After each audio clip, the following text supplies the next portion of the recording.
Better Late Than Never. Welcome. Let's go, baby. It's my favorite. Fucking Anton Lander. I really like the back up song. Bag milk. Yeah-huh. This is Cesus. Hello, Cesus. Cesus. Hello. Cesus. Hello. Cesus. Cesus. Tyler. Kailer Yamamoto is so fucking sexy. That's what I was going to say. Cesus. Now's the Fucking time where Anton we Lander. slowly turn down the intro made by Surveyor Brett. Love that tune. It's a hot jam. It is a hot jam, but we got plenty to talk about today, so we're just going to get the podcast started. Got it? Why waste time when we're already having fun? We haven't even gotten started yet, but I got to tell you, as always, about the audio department to start things off. Theaudiodepartment.ca, that's the website. Just go there. Got it?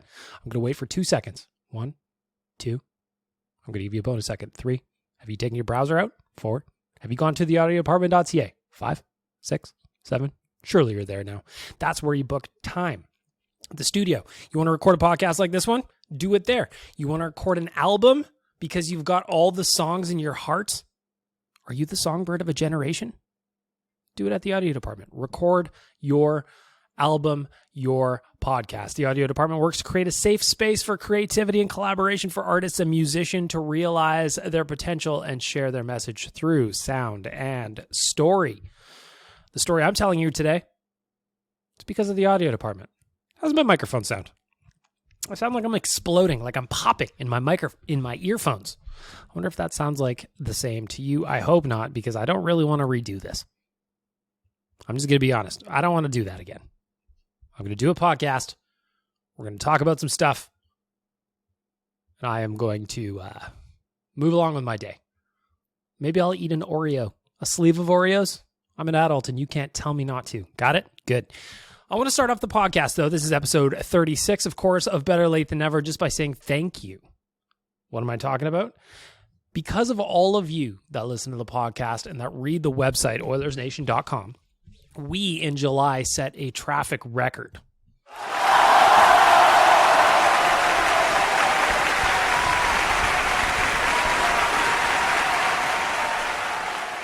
And you may be saying to yourself, Bag Milk, didn't you say a month ago, 2 months ago, something like that you set a traffic record for OilersNation.com? And the answer is yes.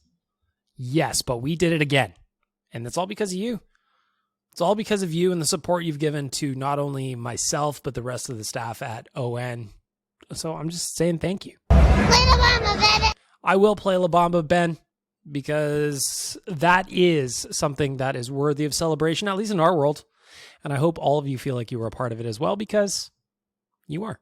Without you, I'm not doing a podcast at my kitchen table. Actually, I'm going to take you behind the scenes for a little bit. I'm getting sidetracked on a tangent, but I'm going to set up a studio in my house, I think. Right now, as I've mentioned multiple times on the podcast over the last weeks, I'm recording at my kitchen table right now. I've got all the equipment set up, bought all the shit I needed. Got the software, got the laptop, got the hardware, but it's all set up on my kitchen table. So I have to take it down, put it away. And while that's not very long, it's not a hard job, it's annoying. So I want to have more of a permanent fixture, permanent space for all this stuff so that I can just run down and record stuff when I'm thinking about it. I think often about the Cassian/Keith reaction episodes. And because of you guys, they did really well. So I want to figure out a way to get you more content. Part of that is making sure that I'm set up here at my house at the Castle Milk in a way that is conducive to recording podcasts. Speaking of podcasts, I ask you every week to leave me reviews and leave me messages so that I can read them and let me know how I'm doing. Well, this past week, you guys came through with 3 new reviews for the podcast that I will read to you. And I just want to say thank you for the time and the effort. Not Your Boy Blue says, 5-star review. That's a full send. Love the pod. Love the interaction with the listeners. And the intro theme is a tune. Bag Milk is the man of the people. Good day, sir. That's a 5-star review. I got another 5-star review from Mickey Loves to Lick Titty. Keeping it real. That's a 5-star review. Love the pod, Bag Milk. Always looking for positives when it comes to the Oilers. And I love the real life conversations. Always good for a laugh. Run out of music. Love it. Another 5-star review. That's from Mark. Awesome podcast. Love tuning in to each episode. Keep it up. So I just want to say thank you guys for leaving me those messages. I asked for reviews and there they were. Please keep leaving them. I will read your messages. You can tell me I suck. If you're listening to this right now, I don't know why you would, but you could and I would read it. You can give me a 5-star review and tell me that I'm terrible. I will absolutely read that. I would absolutely read that. This past weekend, I went to K-Days. I don't know how old you are, fair listener, as I'm talking to you. I am 37 years old. I turned 37 in April. On the weekend, on Saturday, my missus and I, we decided we were going to go to K-Days. I haven't been to K-Days in, well, obviously a certain world thing happened. Obviously, a certain world thing happened over the last couple of years that kind of prevented that. But even before that, I hadn't gone to K-Days in years. It's going back to when they call it the Expo or whatever it was called for a minute there. I went on Saturday and man, oh man, I don't know if I've ever felt older in my life. Like 37 at some point, I realized that I'm old. I'm looking around the grounds at K-Days and I'm just seeing teens everywhere, fucking teens everywhere. And that's actually going to lead into my righteous sack beating that's coming up later. But man, I'm just not with it. And one of the things that I was noticing is like, I live on my phone a lot. I was posting stories on Insta. I was just doing my usual thing, but then I put the phone away. The amount of kids that I saw that they are just constantly living on Snapchat or on TikTok and they're streaming everything they're doing was wild to me. Like the line to get into Northlands, just to get into K-Days itself was extremely long. I went on Saturday night, probably, I don't know, 8 o'clock, something like that, 7 o'clock I got there. And the line was crazy. We were in the line for probably 35, 40 minutes. And I'm looking around. I'm just in my own thoughts. I'm entertaining myself, trying to figure out stuff that I can do to pass the time. My girlfriend was not having my experiments that I was doing. I was trying to figure out who was the go-to shoe provider of everybody that was standing in line. So far, what I recognized was there was a lot of Nikes, there was a lot of Adidas, some Puma, a lot of Vans. And I was telling her my updates as I was going through the lineup and as I was discovering things, but she didn't care about that. But my point here was, in line, every kid that was, I don't know, a teenager / early 20s, all of you are living on your phone to the point where I think you're going to have some kind of issues adapting to the workplace when you're older. You're not going to be allowed to sit on your phone unless you get a job working for me at OilersNation.com. You know? So anyway, I was at K-Days. I had a good time. But there were some things that bothered me, and I'll get to them in the righteous sack beating that's coming up a little bit later. But K-Days, man, fuck. You made me feel older than ever. I've never felt that old.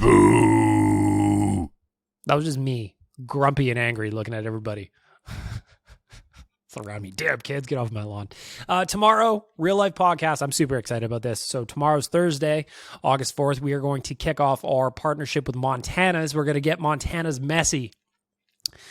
Tomorrow at the Southside location, we're going to record an on-location episode of Real Life whilst eating as many ribs as I can possibly fit in my gullet. We might take some bets, I think. Who can eat the most ribs? Is it me? Is it Jay? Is it Tyler? Is it Liam? All of us are hungry hunters. And you can join us. You want to win some prizes from Montana's? They're doing weekly giveaways. Get down to the nearest location and use the hashtag #GetMontana's_Messy. Get Montana's Messy. Order some ribs. Got it? I can't wait for tomorrow. I'm so excited. I haven't had a good order of ribs in quite some time, and I've got a feeling I'm going to go through a rack or two. But until then, let's get to the news.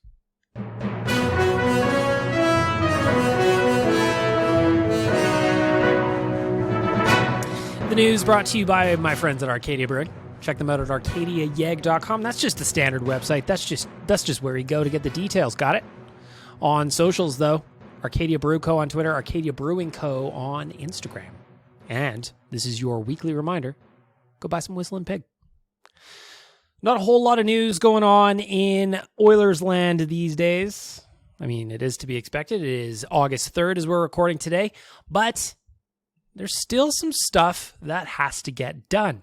What is that stuff, you say? Well, your old boy Bag Milk is here to tell you.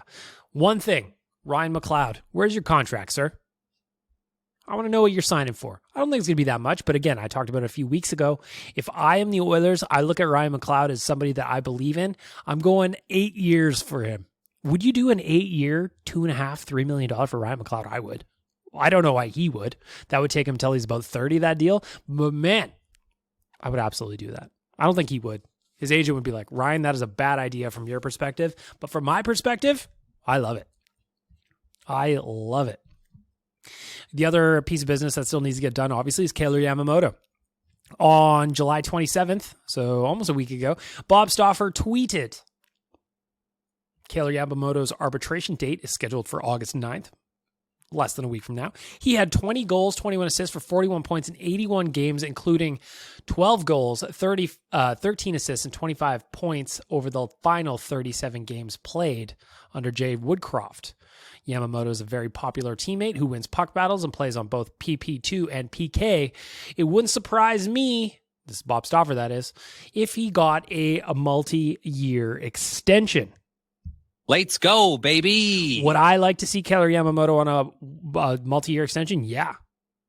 Yeah, I believe in the player. I know some people don't like him quite as much because he's a little bit small, but man, he's feisty. The way he plays, the tenaciousness in this player, if he can learn some more tenaciousness over and above what he's already got, like maybe he just rubs up on Zach Hyman every now and then, all of a sudden you're talking about a player that can make an impact. So on a multi-year deal, I'm in. What does that look like, though? What does that look like? Does it start with a 3? Does it have to? Is it sub 3? I don't know why you would do sub 3. Yes, Puljujärvi just signed a 1-year, $3 million deal. We talked about that last week on the podcast. Would he do 3.5 times 3? I don't know. I have no idea. But what I do know is that the Oilers are going to have to do a little cap dancing. Huh? It's like tap dancing, but for the cap. You see what I did there? A little bit of cap dancing. According to Cap Friendly, they have a projected cap space of a negative $2.9 million. Obviously, you got to put Oscar Klefbom and Mike Smith on the LTIR. That'll change that up, but that still doesn't give you all the space you probably need to get Yamamoto and McLeod signed. And please, some upgrades on defense. Let's go, baby. I don't know why I like that button today, but I do. I like it. So when's Kailer Yamamoto going to sign? We got 6 days until the arbitration hearing. I would be stunned if he does not sign before that, but we'll see what happens, right? Watch him sign as soon as, I'm keeping my eye on Twitter, by the way, as I'm recording this. Watch him sign as soon as I upload the podcast. As soon as it goes out to your ear holes, from my kitchen table to your ear holes, watch it happen. Watch it happen because that's the kind of timing I have sometimes. In other news, Kevin Lowe announced his retirement this week. The 63-year-old is retiring from his role of vice chair and alternate governor of the Oilers Entertainment Group. Kevin Lowe told the Canadian Press, "It's exciting. I'm 63 now. I want to spend a little bit more time with family and grandkids and maybe see a little bit more of the world that I haven't seen. So I figured I'd better get started now. You never know what lies ahead." As for maintaining his position within the game, he says, and I quote, "I'm still going to be involved with the game as an ambassador. I'd like to get out on the speaking tour. I'd like to write a book. So lots to do ahead," said Lowe. "But not to be on an expected schedule. Being employed by an organization frees me up to stick my finger in the wind and see what's out there." Stick my finger in the wind. I've never heard that, but I like it. As a player, Lowe retired in 1998 after amassing 431 points. That's 84 goals and 347 assists in 1,254 regular season games with the Oilers and Rangers. The thing I want to talk about with Kevin Lowe specifically is for a younger generation of people, you probably don't remember all the good things he did. You might remember the confrontational guy that was talking about tier 2 fans and I know a thing or two about winning and all that kind of stuff, but I remember Kevin Lowe as the GM that took us to the Stanley Cup final in 2006. Sergei Samsonov, that move, bold. Roley, obviously fantastic. Spacek. Dick Tarnstrom. Those were all in-season moves that Kevin Lowe made that year. There's probably more, but I'm just forgetting. But That was a hell of a run. And frankly, in my opinion, he's one of the best general managers the Oilers have ever had. What do you think about that? You going to argue with me? I wouldn't argue with me. I am very, very smart. Thank you, fake crowd. So Kevin Lowe, 63 years old. He's retiring. You know what? I say all the best to you in retirement, sir. You were a legend in this city. When a lot of other people left, a lot of other legends from that time in the 80s, when they left and moved on with their life, Kevin Lowe is still here. He planted his flag in Edmonton, and he did everything he could for the franchise. You may not like it. You may disagree with the tactics. You may disagree with a bunch of stuff. But for me, from my money, from where I blog, from where I'm podcasting at my kitchen table today on August 3rd, 2022, Kevin Lowe did a lot of great things for the city and a lot of great things for the Edmonton Oilers. And I am going to wish you well, sir. I'm going to wish you well. Thank you for everything you did. In other news, the NHL and Adidas announced this past week that Adidas, after the 2023-24 season, would no longer be the league's official merch provider after a 8-year run. I wonder what's going to happen. So we got 2 years left on the Adidas deal. We know the Oilers are going back to their blue and oranges next year. That's great. I hope whoever comes in after, and we're going to talk about that in a second, maintains that, because, man, finally we're getting the logo, or the jerseys and the uniforms and the kits that we're looking to have forever. Don't fuck this up on me. Don't fuck it up. What's going to be interesting for me, though, is to see who comes in afterward. The obvious answer, and the most likely answer, at least in my opinion, I don't know anything about anything, would be, I think Nike is going to come in and do a clean sweep of the major professional sports in North America. They've already got baseball. They just landed the MLB this year. They got the first year of the Nike deal, I believe, with the MLB. They've got the NFL. They've got the NBA. You would have to think, in comparison to those other three leagues, in just terms of popularity, viewership, overall size of the business, that adding the NHL into that mix would probably be cheap for a company like Nike, no? Would we get to bring back the white skates? I hope so. I had a pair of those when I was in Pee Wee. They look great. They weighed 2,000 pounds, but they look great. Some people didn't agree. Though some people are wrong. Got it? But who comes in? I don't know. What are the options? Is CCM going to come in? Can they? Can Reebok come back in? Are they even around still? Does Reebok still exist? I have no idea. My personal request, and I haven't seen these guys out there in a long time. It's been quite a minute. I haven't seen them around really since the 90s, so this is the perfect time for them to strike and come back and make some noise for themselves. One, how about No Fear? Remember No Fear? Imagine Connor McDavid flying down the left side of the ice. He has got the puck on his stick and he's going 9,000 miles an hour. He's got a No Fear logo on his jersey. Everybody's terrified about that. How can you say no fear when everybody's scared of you? Ha! How about no surrender? If you can't get no fear, maybe you take it a step down and you go no surrender. What about Bugle Boy? I'd like to see Bugle Boy jeans on all the boys as they're rolling in. They had all those fun patches on the pocket. Come on. Either way, we got 2 more years of Adidas, and then we're going to see what happens. I didn't mind the Adidas jerseys, although I did confess last week, podcast confessions, that I did not like the orange jerseys that the Oilers have been wearing the last few years. Is that Adidas' fault? Maybe. Actually, you know what? I'm going to say yes. Since their deal is coming to a close, take that, Adidas. Take that. Nike's going to come in and steal your lunch money, just as they've been doing since Phil Knight turned Blue Ribbon into Nike all those years ago. Read Shoe Dog if you haven't. It's a great book. Lastly, since I'm talking about jerseys, Jack Campbell was announced earlier this week that he will wear number 36 for the Oilers. Now's the perfect time to redo those Joel Persson jerseys that you wanted to get requested. Maybe you got a UC Jokinen you didn't know what to do with? A Drake Kajula maybe? Well, you pop Jack Campbell's name on the back of those, and all of a sudden, no one knows the difference, right? The last Oiler to wear number 36 was actually Dylan Holloway. Did you know that? He got in for less than 3 minutes against the Colorado Avalanche in Game 4 of the Western Conference Finals. He wore number 36. He will need to find a new number. What is Dylan Holloway going to wear? I doubt he cares. Just like old man dad before him wearing number 75 when all he really wanted to wear was number 2. I expect our boy Dylan Holloway won't give 2 thunderous fucks until he's officially made the team and knows he's an NHLer. But back to the task at hand, Jack Campbell, number 36. Good for you, sir. Glad you got your number back. I think it's going to look great on you. In fact, if I had a Drake Caggiula jersey, I would 100% request that.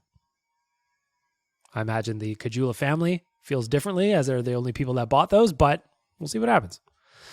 Last bit of news that I wanted to get to before we move along to the righteous sack beating. Former Edmonton Oiler Todd Marchant named Director of Player Development with the San Jose Sharks, hired by Mike Greer, who just hired Doug Waite, who seems to be putting a 1996-97 Edmonton Oilers contingent in management in San Jose. I like it, or do I not like it? Why are some of these guys not working for the actual Edmonton Oilers? That's a good question, but a question for another day. And until then, we were going to wrap up the news.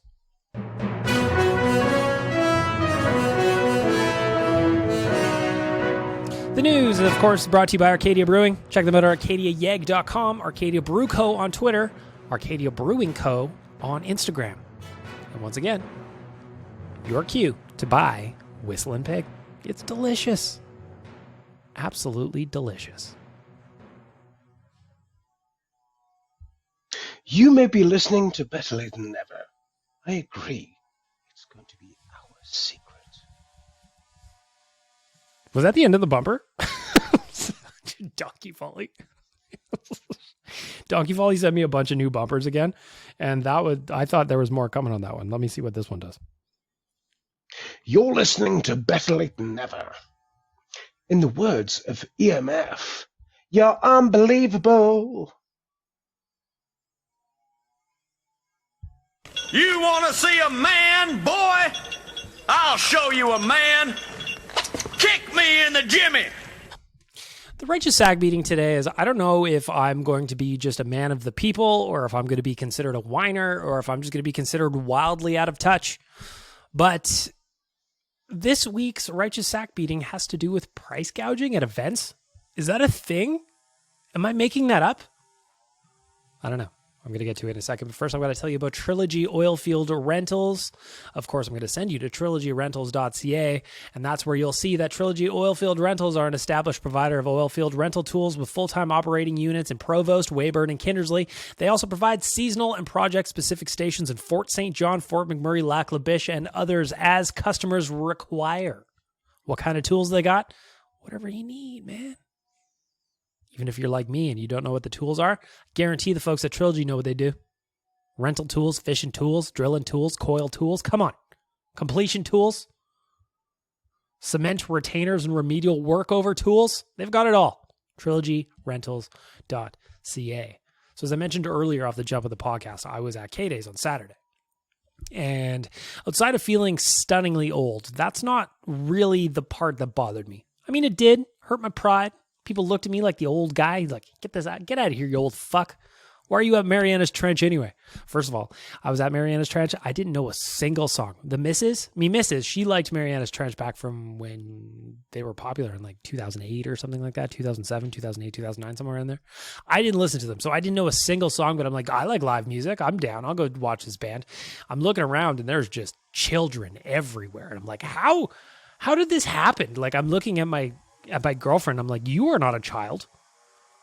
Do I have to check your ID? How old are you? Are you actually in your 30s as you allege to be? Why are we surrounded by children? But that is not the righteous sack beating. That's not what I'm getting at here. I'm talking about K-Days, though, in the sense that I feel like price gouging is a thing at events, and I don't know how some of these kids were able to afford even going to Klondike Days. Although I don't think it's called Klondike Days. It's just called K-Days. Frank's still fired up. Hey, buddy? Yeah, there's somebody in my townhouse yard now mowing the lawn. You want a bonus righteous sack beating as I'm doing this?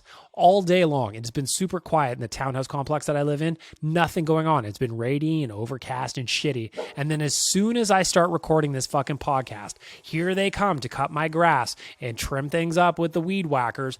They barely even do a great job of it. They just come in and fucking make a bunch of noise and they leave my gate open and then Frank goes all crazy and barks at them. So I guess the bonus RSB here is that they came in and started doing it right as I started recording the podcast. Not only do I procrastinate when it comes to this podcast, I don't know what it is about recording BLTN, but like this podcast gives me so much anxiety, which is a weird thing to say because I record podcasts daily for the Nation Network. But this one specifically, maybe it's just because it's me and there's no safety net outside of all of you guys with the voicemails.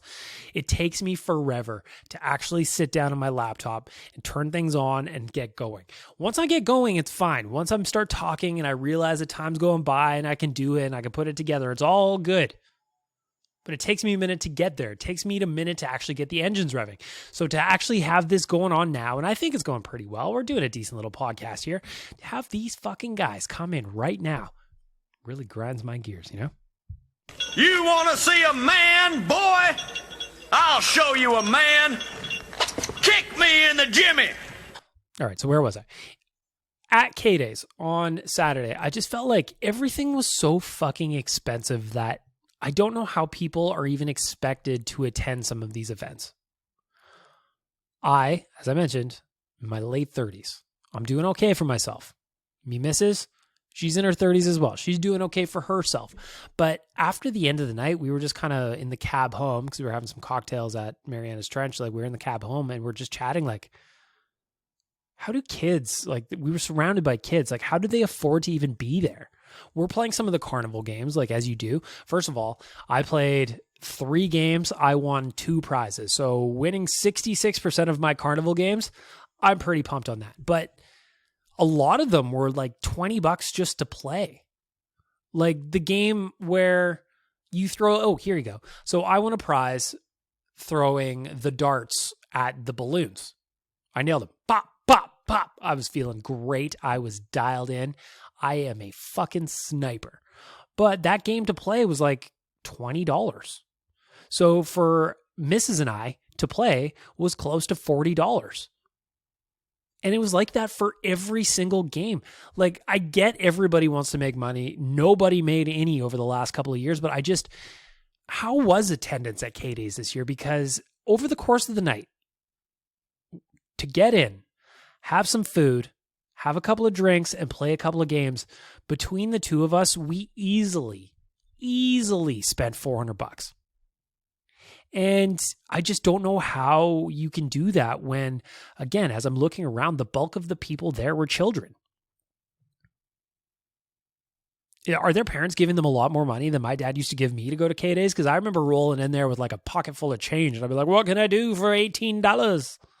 But ultimately, that would last me the entire day. There, like I said, about $400 we spent in aggregate between the two of us. For some drinks, some food, playing some games, and that was it. At the end of the day, we spent a shitload of money in very little time to go to K-Days, have some fun. We had a great night. Like, that's not the point of it. Like, we were happy to spend the money to go out and have a night out and all that stuff. But as I'm looking around, it's like, this can't be it. I'm looking at this stuffed Triceratops right now that I got for winning that dart game. And that thing right there is a $20 Triceratops where that stuffed animal had to cost $4 or $5 at most. And at most, you know, I won the water pistol game. The one where you got that gun and you got to shoot the target and your thing goes up and it goes once you get there and then you win a prize, or whoever in the whole stack wins a prize. I was that guy. I won a big old giraffe. But again, you combine my cash with the missus' cash, that's a $40 fucking giraffe. I could go on Amazon right now and probably buy one for 6 cents. So what is the righteous sack beating here? I don't even know. I feel like for all of us, the collective we, I need to say something that like, why is this so much to play the fucking dart balloon game? How? When did this happen? I know I've been out of the Klondike Days game for a while, but like, man, everything was just gouging there, I felt like. $12 poutines, and drinks were exorbitant. Like, I don't know. I was happy I went. I was happy to go out. I was happy to see so many people there, but I was just confused about how the economics of actually making it work go. And then maybe again, like I said off the jump, maybe this righteous sack beating is more just me being out of touch than it is about any price gouging at events. But man, as I was walking through there, I just didn't get it. You want to see a man, boy? I'll show you a man. Kick me in the Jimmy. You're listening to Better Late Than Never with Bagged Milk. What you need to do is like, subscribe, tell a friend, endorse yourself. Yes. As always, I want to thank Trilogy Oilfield Rentals.ca for sponsoring the righteous sack beating. And now we move on to the voicemail.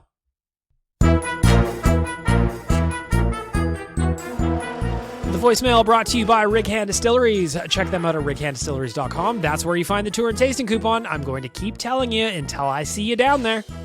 I am going to post up at the doors of Rig Hand Distillery, and I'm going to wait. I'm going to wait for all of you to show up. And when you don't, I'm going to find you. Like Liam Neeson in Taken 1 and Taken 2 and Taken 3. Voicemail this week. I'm curious to see what we got coming in, because my question for the week is, what dating advice would you give your younger self? As I mentioned, Saturday, little date night. Me and the missus went to K-Days. Had a good time. Spent way too much money, but had a great time anyway. Dating advice would I give myself? Well, there were times when I was younger, we're talking like 18, 19, 20, like back in those days, where I would get asked to do things. Sometimes you have to say yes, boys.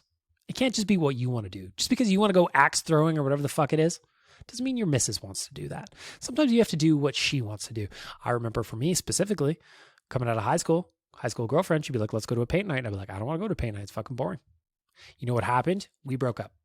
Is it because I didn't want to go to paint night? Probably not. High school girlfriend, maybe it just ran into an end. But down the line, as an older guy, went in, had a paint night, a couple of cocktails, had myself a great time. Moral of the story, you don't necessarily know what's going on until you get out there. Keep an open mind, I guess, is the dating advice here. I wonder how many of these 10 voicemails are in relation to dating advice. We'll see. I don't know. I haven't listened to any of them. That's the bit. So I got Dukes91 on Instagram is first up in the voicemail. Ladies and gentlemen, introducing the Better Late Than Never starfish and the bag milk flavored water. Yeah, don't fucking sue me, Fred Durst, you dog. Anyway, speaking of dogs, I just got back from walking mine, so forgive me if I sound a bit rooted. Anyway, I've got a VB with me. Forgive me if I sound a bit rooted. I love Australian slang so much. Not only do I love Australian slang so much, you just walk the dog. I just walked my dog before I recorded. He's got a VB. If you don't know what a VB is, well, a Victoria Bitter. Come on. I drank a lot of those when I was in Australia. Back to you, sir. Shout out to VB, if that's okay. We can shout out VB. Anyway, my name's Donkey Volley. I'm a first-time voicemailer, last-time listener. Good pod, mate. That's not Donkey Volley. Don't let him fool you. Donkey Volley is from Northern England. This gentleman drinking VBs, we know where he is. It's pretty not bad. Pool party's back. How sick's that? Hope they don't fucking trade him. That'd be shit. I used to work in a supermarket, so yeah. Believe it or not, I've got two gripes. The first one is people who... All right, so we're throwing back to a couple of weeks ago. I wanted to know your biggest annoyances or your biggest pet peeves from the grocery store. So I'd love to hear from somebody that actually worked at one. What say you, sir? Shit in the aisle, because it happens way more. Hang on, I gotta back up. I've got two gripes. The first one is people who shit in the aisle, because it happens way... What? Like actual shit? Like a human shit in the aisle of a grocery store. I'm trying to think of it. I'm going to say I'm easily easily 30 years into my grocery shopping career, be it with myself or with my parents. I have never once seen a shit on the floor of a grocery store. Maybe I cut you off too soon. Or you think. At least down here, fucking animals. And the other one, You're telling me in Australia, no joke, no fucking around, that people are shitting in grocery stores? Hang on, I'm going to Google this real quick. Shit in grocery store, Australia. Let's see if I find anything. Woman caught on camera.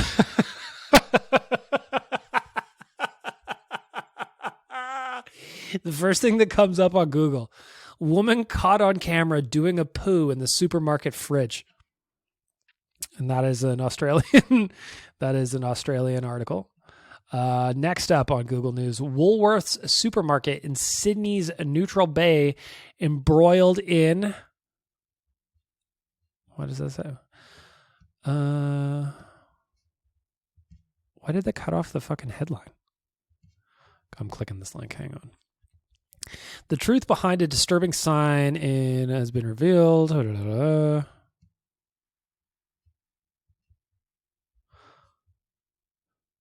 Oh, okay. So the people at Woolworths here down in Australia had to put a sign up. And from what I can tell, Woolworths is just a grocery store. Woolworths in Neutral Bay put up a sign outside the store that says, "Do not defecate in the Woolworths car park." So they were not shitting in the store at this specific Woolworths. They were just shitting outside the store. But what I'm seeing here is that there are a lot of people in Australia, allegedly, in my opinion, based on Google, that are shitting in grocery stores. So I learned something today. So thank you for that. What is your second grocery store gripe? used to hate, but now I respect. People get a rotisserie chicken and they nibble at it, you know, while they're doing the shop.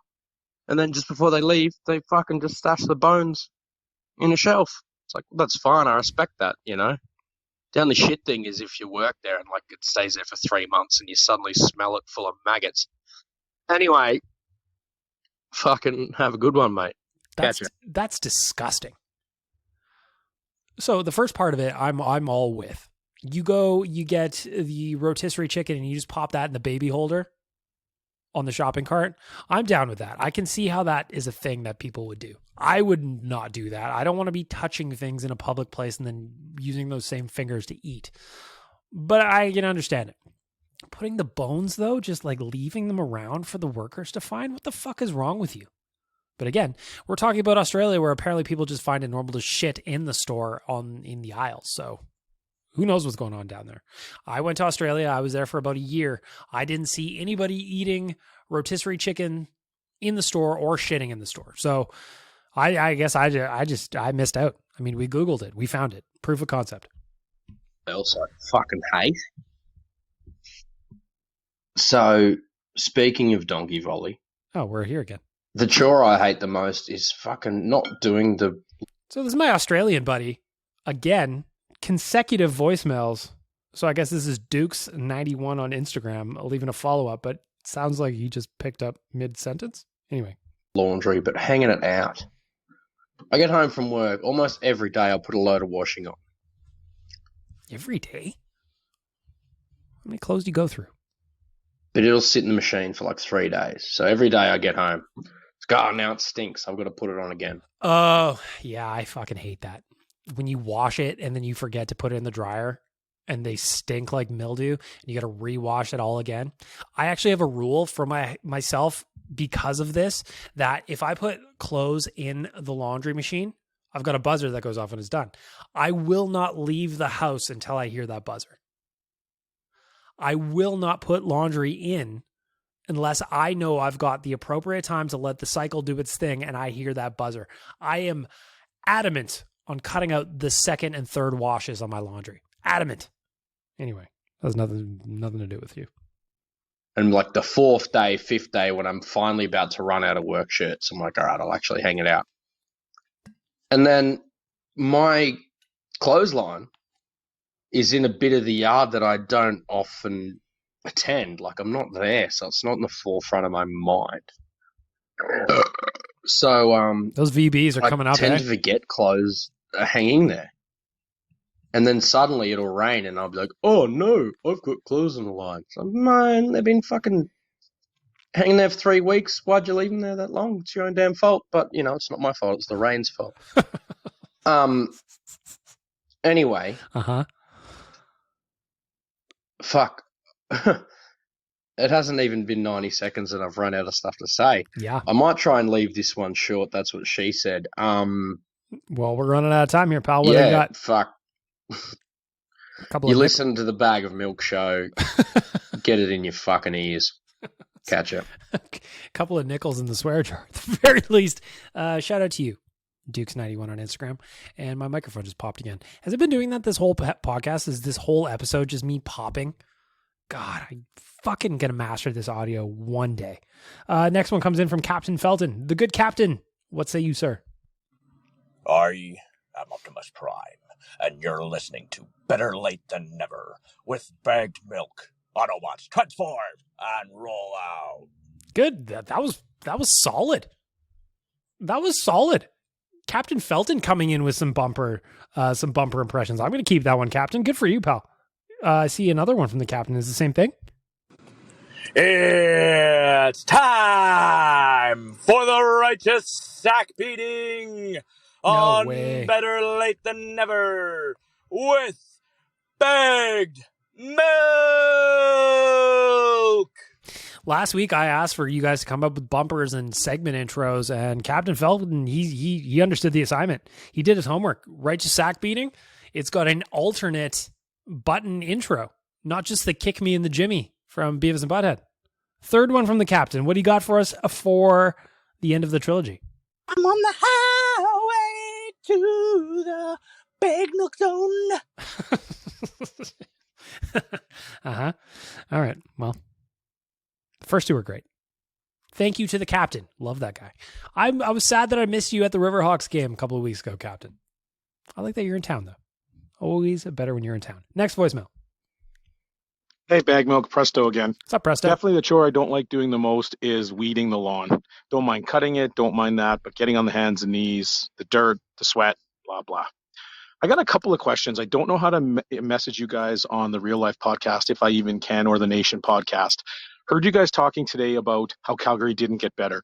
Well, I kind of have to disagree. They might not score as many goals, but by getting a real top four defender, they are a better team. Just because you can't score as many goals doesn't mean you're a better team. Why does it seem like... Why? Presto, you just got cut out midway through. I wonder if this next message is Presto take two. But to answer the question, I think that was on Oilers Nation Radio that we were talking about it. I agree. Weegar he's a major difference maker. Their defense is going to be stacked in Calgary. Really good defense in Calgary, and that's annoying. I don't think they're going to be able to score as many goals. So I think maybe, and I don't remember now when we were recording what everybody's point was, so maybe that was it. Like, they got Huberdeau, 100-point player, no doubt, great, but they lost 200-point players. So I just wonder if they're going to be able to score as many goals. They're going to prevent more, that's for sure. But better? I don't know if they got better, because remember, they won the division last year. They're pretty damn good last year. So better than last year? I don't think so. Maybe as good. That's what I would say. Maybe as good. Hey, Bag Milk, Presto again. Not sure I can get it all here. I got a few things. Mm-hmm. First of all, I don't know how to message the Real Life podcast. I was listening to it today at work and never get those points again. You traded him for a first-round pick as a line shooting percentage. Nobody ever, maybe not as flashy, but just as offensive. For Huberdeau, I think the Flames win that one because Huberdeau's bigger and he's just as offensive. Maybe not as flashy. So we're going to get to Presto's point here now that I've answered. We'll see what he had to say. Let's go. But just as offensive. Then you traded Kachuk, who, God knows, they had like a 14% as a line shooting percentage. Nobody ever says or even mentioned they might never get those points again. You traded him for a first-round pick, a top four defenseman, and a prospect. Presto, I love you. I do. But today, on August 3rd, I don't give a shit about Calgary. So maybe they did get better. I apologize. You make good points. I understand your point. But selfishly, I don't care. I don't care what they're doing. Fuck the Flames. Fuck them forever. Fuck them in their hats. Fuck the Calgary Flames. I'm moving on. Presto, please keep leaving messages. I just don't want to talk about them today. Hey, Bag Milk, Presto, just answering your question for your voicemail. Was considering, doing the generic, wish I would have tried harder in school, or maybe didn't date that person, or tried harder at this or that. And I have all those too. Now we're talking. Now we're going to get a little dating advice. Get away from the Flames. I'll tell you one thing. If you don't want to date, if you don't want a significant other, if you're a single person right now, just be a Flames fan. I wouldn't want to spend any time with you. Presto. But my biggest regret is my old man passed away when he was 53 and I was only 21. And I hadn't talked to him in about 2 years because of some family issues. And I had taken my EMT class at that time, or I'd been certified as an emergency medical technician. And when I got called in from work when he had his heart attack, I was looking at the EKG and I saw some things that I didn't like and I didn't push, and his doctor had left. And so I just left, and he died that night, and I never got to talk to him again. At least I got to say goodbye, I guess. But if I could go back, I'd slap my younger self in the face and tell him that family means more than any fight or any grudge or anything. So I know it probably wasn't as funny or as awesome as you wanted it to be, but that is definitely my biggest regret. You know what? I asked for dating advice that you would tell your younger self, but this, I think, Presto, I don't care that it wasn't funny. This was probably way more important of an answer than anybody giving dumb dating advice to their younger self. Sometimes you never know what's coming, and you never know what's going to happen, and you don't know how much time you have left with anybody. So I would say Presto's advice is more important than dating advice. Sometimes you just got to look at what's around you and be appreciative. I think that's kind of the moral there. So keep those messages coming in. I think that's way more important than what I asked. Hey, Bag Milk, it's Dirt and Diplomas here. Dating advice I'd give myself. If you're thinking it, they are to take that chance, but get consent. That's something I've always done. First of all, very important again, get consent. Number one, if you're thinking it, maybe they are too. That's called the shotgun approach sometimes. Sometimes you want to go in for that kiss. You just go in for that kiss. You go in for that kiss. Don't wonder what if, provided consent is in place. I like that. Last voicemail for the week from Jake. Hey, Baked Milk. I just want to give you and the boys at ON Radio and Nation Network of Podcasts a massive shout out for all the good summer content you've been packing out. Good, debatable. Now that we've reached the end of this podcast, and I've confessed to all of you that doing this podcast is sometimes a dreadful exercise for me. I get through it. I like doing it. I enjoy it. I love the podcast. It's growing because of you guys. But good summer content? Well, debatable. Summer content for sure, but good? We'll see. It's keeping me entertained right now as I'm backpacking through Europe and I'm starved for hockey content. Oh, I'm so jealous of you, dude. Don't ever come home. Jake, don't come home.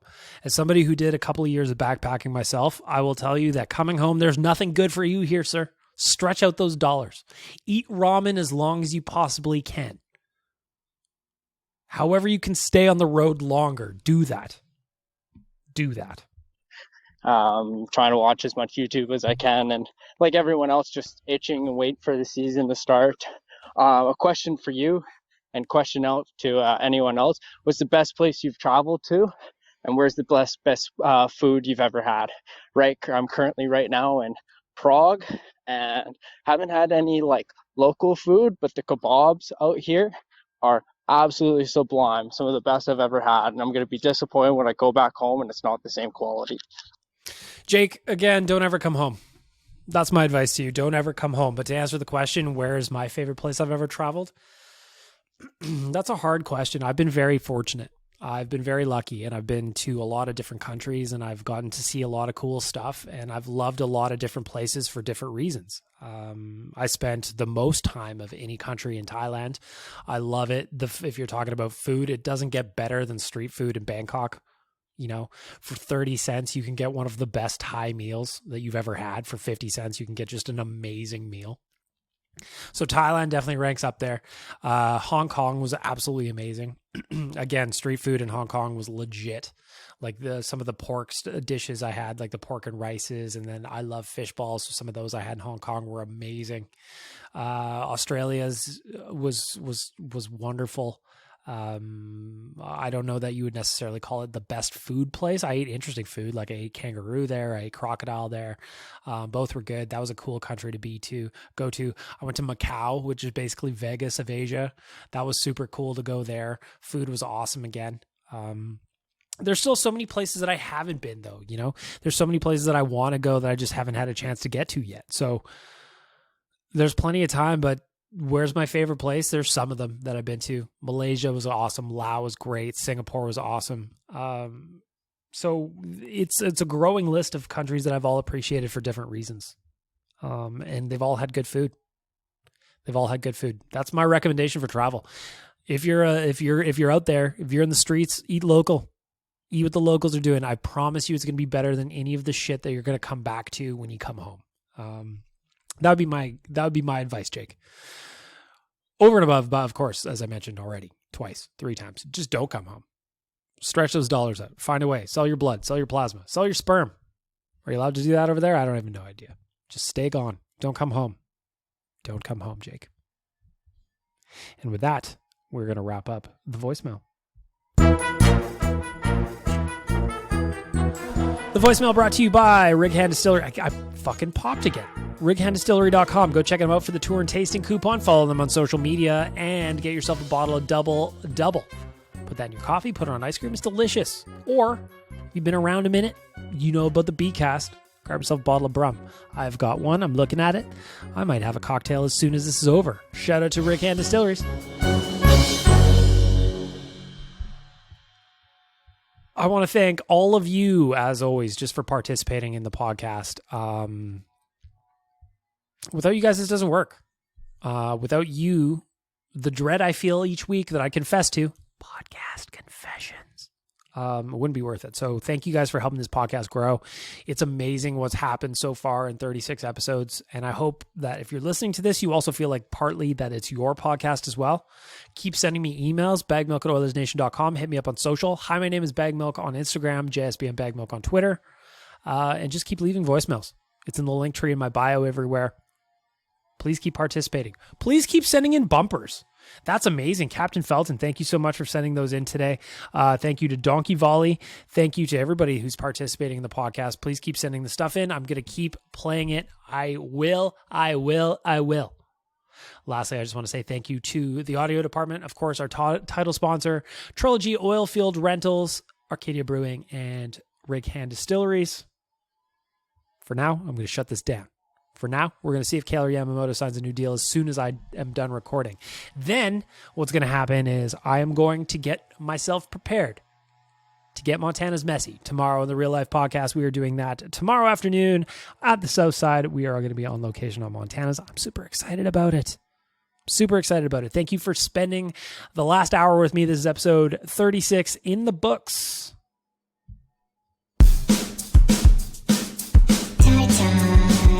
Why won't you kiss me?